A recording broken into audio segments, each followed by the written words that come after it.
TV నేను మీ సీమ.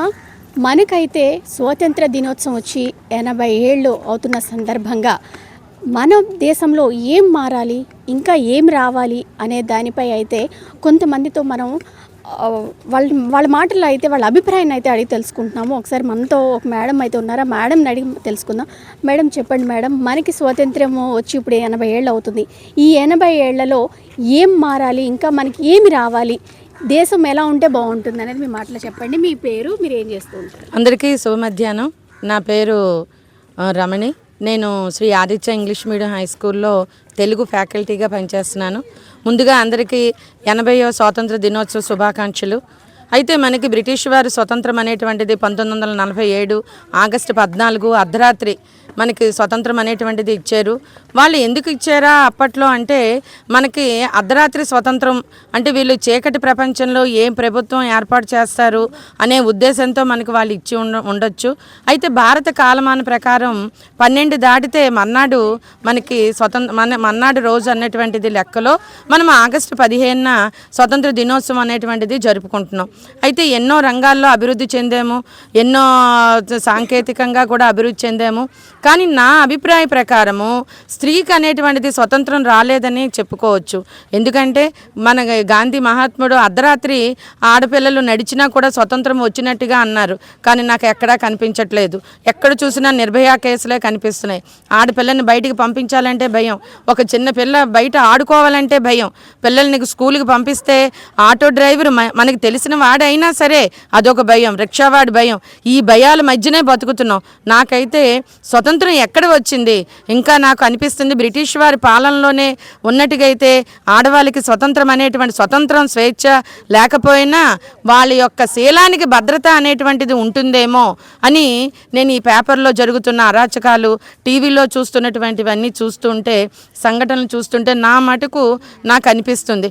అటువంటిది పిల్లలకి ఆడపిల్లలకి భద్రత అనేటువంటిది కల్పించిన రోజు భారతదేశానికి స్వతంత్రము, నిజమైన స్వతంత్రము వచ్చినట్టుగా అని నా యొక్క అభిప్రాయాన్ని తెలియచేస్తున్నాను. ఇది నా యొక్క అభిప్రాయం. ఎందుకంటే ప్రతి తల్లిదండ్రులు అమ్మాయిని కన్న తర్వాత వాళ్ళు చాలా భయపడుతున్నారు. ఒక రకంగా మెడికల్ చదివించాలనుకోండి, మెడికల్లో బాధ, ఎక్కడ చూసినా బాధ, ఆడపిల్లలకి బాధ అనేటువంటిది కనిపిస్తుంది. ఇటువంటివి లేకుండా చర్యలు తీసుకుంటే నిజమైనటువంటి స్వతంత్రం వచ్చిందేమో అని నేను అభిప్రాయపడతాను. ధన్యవాదాలు. భారతదేశానికి స్వాతంత్రం వచ్చి సుమారుగా 78 ఏళ్ళు గడిచింది.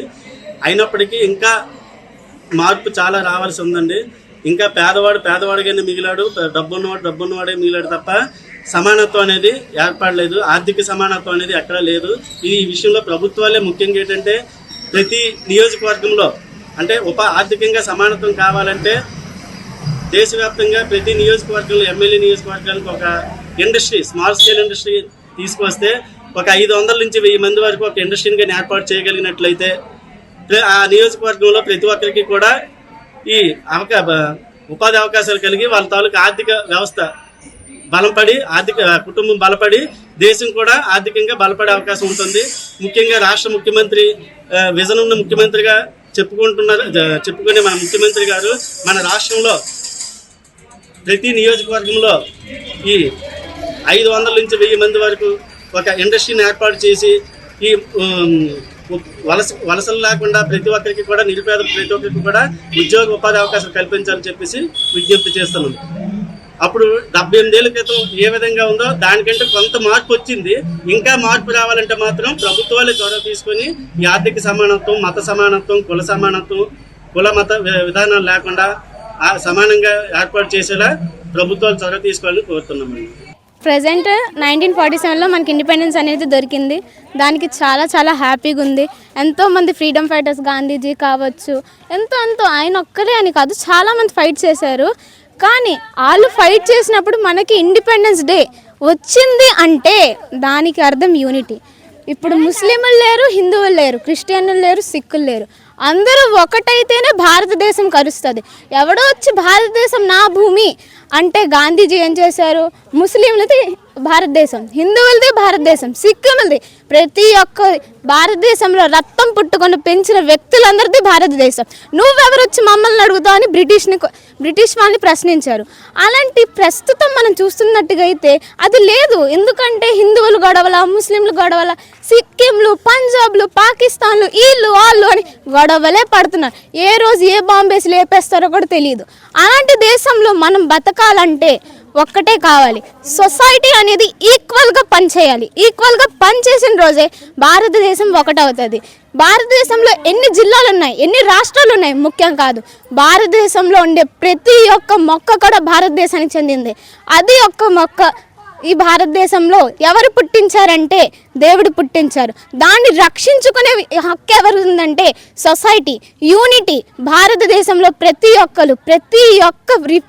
ప్రతి ఒక్క మంచి సొసైటీలో ఒక్కరిగా నిలిస్తేనే నాకెందుకు పక్కింటోడికి జరిగింది, నాకెందుకు ఎదురింటోడికి జరిగింది అంటే ఉపయోగం లేదు. సో నాకు తెలిపింది ఏంటంటే అక్కలు కానీ అన్నయ్యలు కానీ ఈ మధ్యన అమ్మాయిలకు కూడా చంపేస్తున్నారు. అమ్మాయిల్ని భారతదేశంలో భూమాతతో పోల్చారు. అంటే భారతమాత అంటే భారతదేశంని అమ్మతో పోల్చారు. అలాంటి అమ్మల్ని ఈరోజు కాలంలో నేటి స్త్రీలకు రక్షణే లేదు.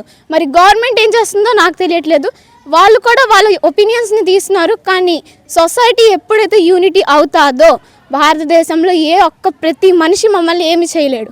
అదే నా opinion. Thank you very much. చూసారు కదా ఎంత బాగా చెప్పిందో. అంటే నేటి యువతే రేపటి పౌరులు అనడానికి ఒక నిదర్శనం అన్నమాట. తిన చెప్పేది చాలా చక్కగా చెప్పింది. జాతి లేదు, కులము లేదు, మతం లేదు, మనందరం భారతీయులం అందరము కూడా ఒక యూనిటీగా ఉంటే అప్పుడే మనకి స్వతంత్రం వస్తుంది అని చాలా చక్కగా తన మాటల్లో అయితే చెప్పింది. నిజంగా హ్యాండ్స్ ఆఫ్ టు యూరా, చాలా బాగా చెప్పావు. చూసారు కదా ఇక్కడ అయితే ఆడియో పోల్ అయితే నిజంగా స్వాతంత్ర దినోత్సవం గురించి చాలా చక్కగా చెప్పారు. అంటే వాళ్ళ ఒపీనియన్స్ చాలా చక్కగా వివరిస్తున్నారు. అంటే స్వతంత్రం వచ్చి 80 ఏళ్ళు అవుతున్న సందర్భంగా ప్రతి ఒక్కరి మాటల్లో కూడా వాళ్ళ భావాలు ఎలా ఉన్నాయి, వాళ్ళ ఒపీనియన్ ఏంటి అనేది తెలుసుకోవడానికి చేసిన చిరు ప్రయత్నం అని అయితే చెప్పొచ్చు. కెమెరా పర్సన్ ప్రసాద్తో సీమా, సుమన్ టీవీ, విజయనగరం.